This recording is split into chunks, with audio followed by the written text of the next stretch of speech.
Okay, let's try to move to solutions. We've complained enough. If we want to legalize betting in a non-reckless way, what should we do? The byword for any solution to me is friction. To the point earlier about sort of the app design and wanting to make it not impossible. To the conversation earlier, you're never going to make it. You're never going to eliminate gambling addiction. There are always going to be some Americans or some people who run into trouble. Estimates are that basically under any circumstances, roughly 1% of American adults are going to have a gambling addiction of some kind. So the problem is, the question is not to eliminate gambling addiction, but to make it almost impossible for someone to, for the snowball to start gathering velocity as it rolls down the hill. So putting basically as many speed bumps as possible to prevent someone from rolling from that 60% of bettors who provide 1% of revenue into those higher categories, into that 3% of bettors who provide 82% of the revenue. So that's things like when you number one would be limiting what's called loss chasing, which is, Luigi loses money on Italian football. Oh, he's so mad. Oh, now he's going to go gamble on Czech table tennis. Oh, he's so mad. Now he's going to go gamble on the Singapore Open and so on. And he's increasing his bet amount each time. And that, to me, that's a clear indicator of sort of gambling related harm and sort of someone rewiring their dopamine pathways on the fly. And things like that would slow it down and slow down the user experience would be sort of the byword for me. And I'm open to basically almost any solution that instills friction onto these currently frictionless apps.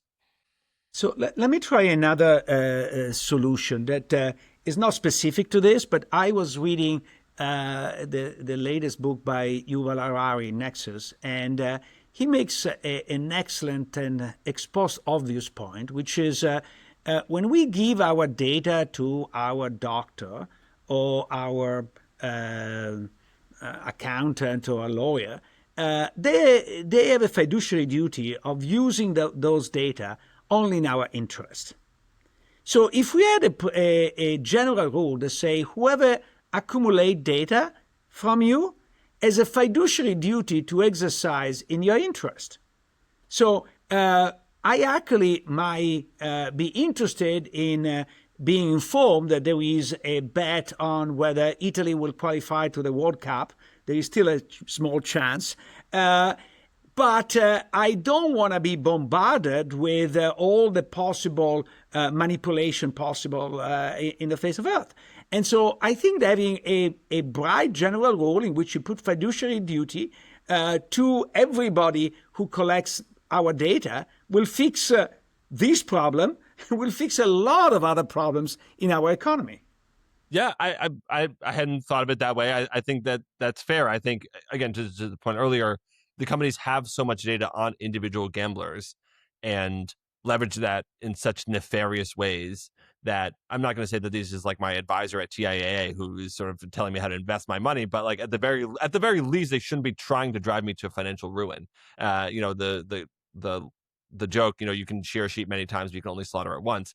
Right now, the companies are just slaughtering away, and just on the assumption that there's sort of always more market share. There's new states, California, Texas, are going to come on board eventually. They can just slaughter sort of with impunity. And what you're describing is basically would be a sustainable gambling economy where the companies have a responsibility to shear and not to slaughter. And that obviously sounds so much better than what we have now. If you had to bet as to whether there will be for my job, okay.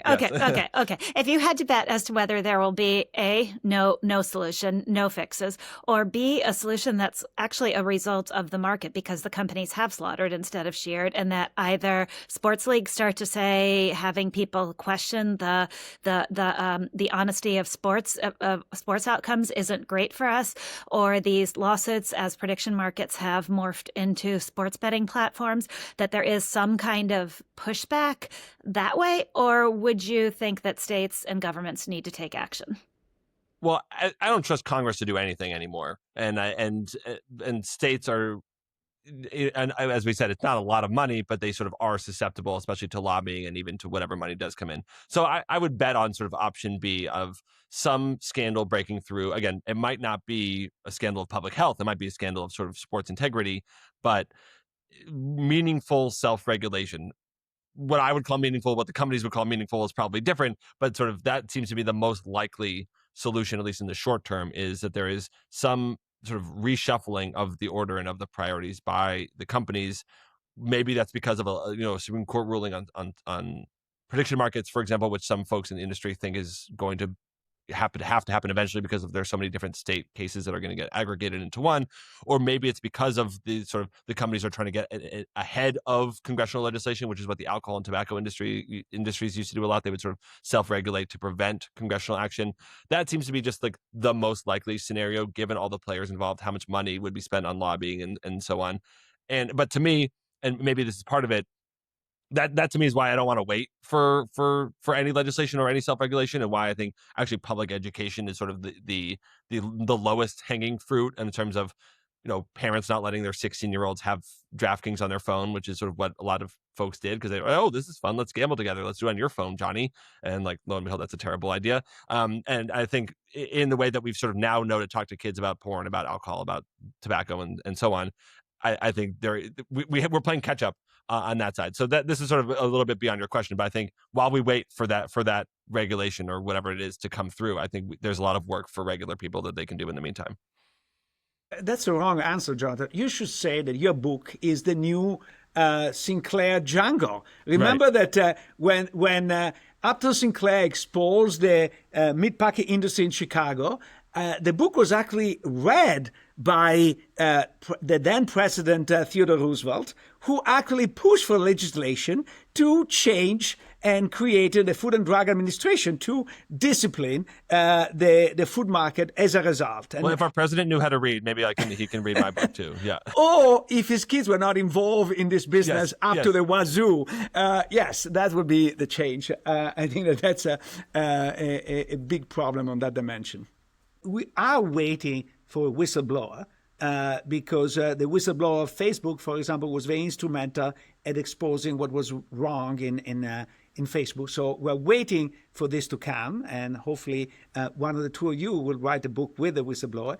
But also, you mentioned that there are some important legal suits that are taking place against this industry, which might reveal a lot of the problem. Tell us more about those. Yeah, so there's a couple of different interesting ones. So first, I just mentioned briefly, these are state attorneys general that are suing Kalshi, primarily the prediction market, on the basis, to our conversation earlier, that these are actually gambling platforms disguised or sort of pretending to be investment platforms. So those are sort of ongoing lawsuits. The furthest one. And let me guess, all those attorney generals are Democrat.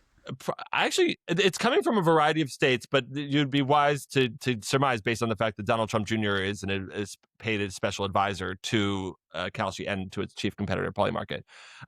But those, again, as I said, I think are going, because there are so many different lawsuits in so many different states, there's probably going to end up at the Supreme Court is the sort of the prediction that you could probably bet on.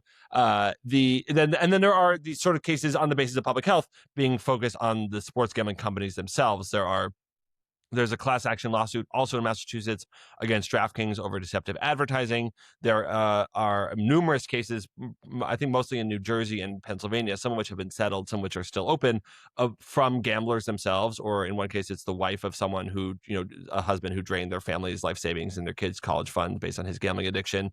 And those would be sort of meaningful pushback. And again, you never know if these just get settled out of court just to get hush hush, or if this is like the tobacco lawsuits where they failed for 40 years to hold the companies accountable, and then all of a sudden in the 1990s they succeeded in holding the companies accountable. So I think we're in that sense we're progressing faster than the lawsuits against tobacco, but I don't have a bet yet as to whether they're going to succeed and whether that's going to turn the tide in a meaningful way.